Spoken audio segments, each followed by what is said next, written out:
cheerful, positive. There will always be people who have their issues, who are negative, full of hatred and make us feel uncomfortable. And this is their problem. We should not try to hit them back by being also angry and nasty. The best way to treat people like this is to give them the gift of pure neglect. My first internship in New York in the luxury goods industry started in Saks Fifth Avenue. On the first day I report to work, my manager showed me the team. There's one assistant, a junior buyer. So including me, there are 4 people in total. Every day about 2 p.m., because the office is so quiet, I will always be able to hear some snoozing sound from the cubicle right in front of me when the department assistant took her nap. So after 2 weeks, I decided to have more interaction with my colleagues. So I suggested to the junior buyer sitting behind me and said, how about we grab lunch sometimes?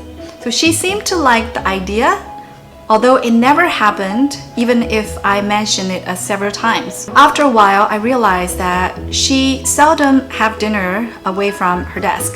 So around 12 o'clock every day, I will hear some plastic sound behind me. That's when she started unwrapping a jelly. That is the only thing she eats every day for lunch. I also learned that most people in New York actually don't have lunch together like people in China always do. This is one big difference in terms of colleague interaction. In China, colleagues will go out together as a big group, sit down in a restaurant and order a meal and share together. In New York, when they say have lunch together, it's at most 2 to 3 colleagues go out to grab lunch, meaning you go out together and you buy takeout from a supermarket or deli, and then you bring back to your own desk and eat it while looking at a computer screen.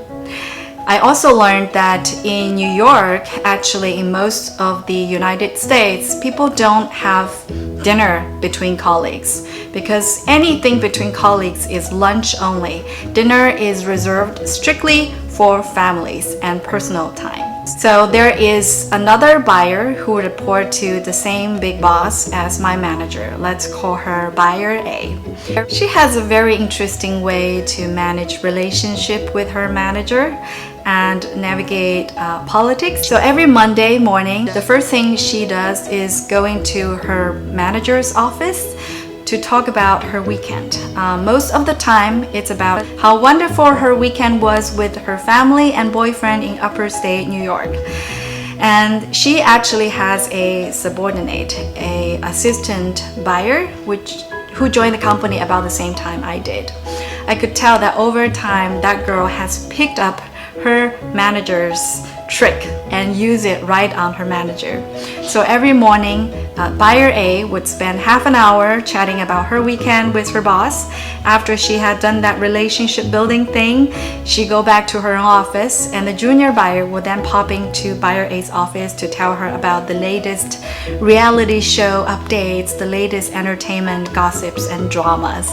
So the whole cascading process would take anywhere between half an hour to 1 hour. In contrast, my manager, who came from California, she is more straightforward.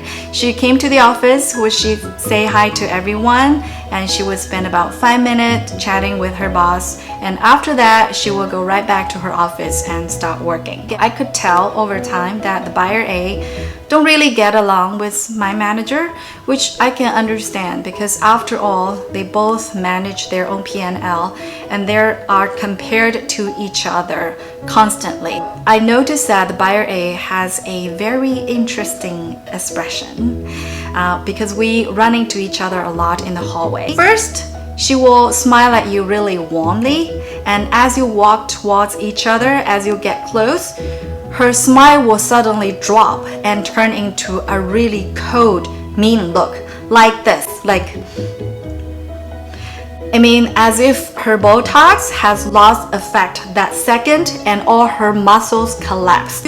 Human's expression is actually a gesture.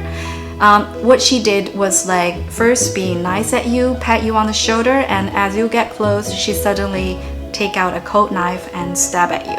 I know it's something between she and my manager, but when she does that a lot, it really is annoying. So I decided that I want to get back at her. I want to hit her by being nasty too. So I need to practice.